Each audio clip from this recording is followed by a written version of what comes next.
तर मित्रांनो, सर्वांना जय श्रीराम. मी निघालो औंढा नागनाथला. तर हा मित्रांनो आमचा रिपोर्ट. आमची बस पडली होती बंद. आता आम्ही बसलो. हे आमची बस बंद पडलेली. आता आम्ही बस चेंज करून दुसऱ्या बसमध्ये चाललो. चला औंढा नागनाथ. जय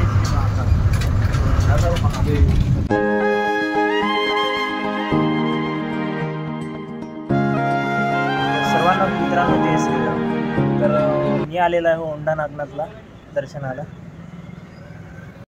आमचे परीक्षित भाऊ म्हणत नाश्ता करून घेऊ, खूप वेळ होते. मग नाश्ता करून घेतला वा. इथं मस्त नवीन नवीन ॲटम होते. नवीन नवीन पदार्थ दिसल्यावर परीक्षित भाऊच्या ऐकून काही रावल्या जात नाही. सर्वात फेमस इथले गुलाबजामुन आहेत. मग निघालो जायला मंदिराकडे. तर आजी पळतच आली फुलं घेऊन. ही मूर्ती आहे अहिल्यादेवी होळकर यांची. मंदिरावर अटॅक केला तो मुघलांनी. अहिल्यादेवी होळकर यांनी पुनर्विस्थापित केलं. चपला वगैरे काढून घेतल्या. इथं चुना लावणारे काही कमी नाही आहेत. मला लावला 500चा चुना मंदिरात जायपर्यंत. आम्ही घेतला प्रसाद. वाव. प्रवेशद्वार 8 ज्योतिर्लिंग.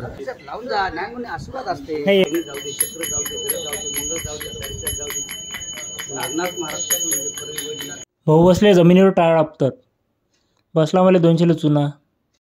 चला तर तुम्हाला दाखवतो मंदिर. हे आहे नंदी महाराजांची खूप मोठी मूर्ती.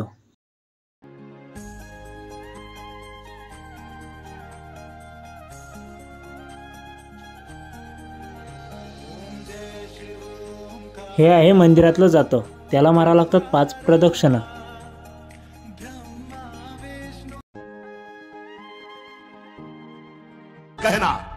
जय जयकारा जय जयकारा स्वामी देना साथ हमारा. सर्व मंदिराचे दर्शन घेऊन विनायक स्वामी मंदिरात गेलो. जाना आतमध्ये.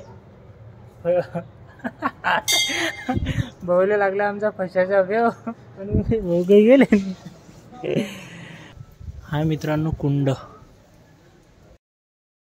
महादेवांच्या पिंडीचं दर्शन घेतलं. नंतर गेलो शनीश्वर मंदिरात. शनीश्वर महाराजांचं दर्शन घेऊन निघालो घराकडे. चला तर मग भेटू. जय श्रीराम.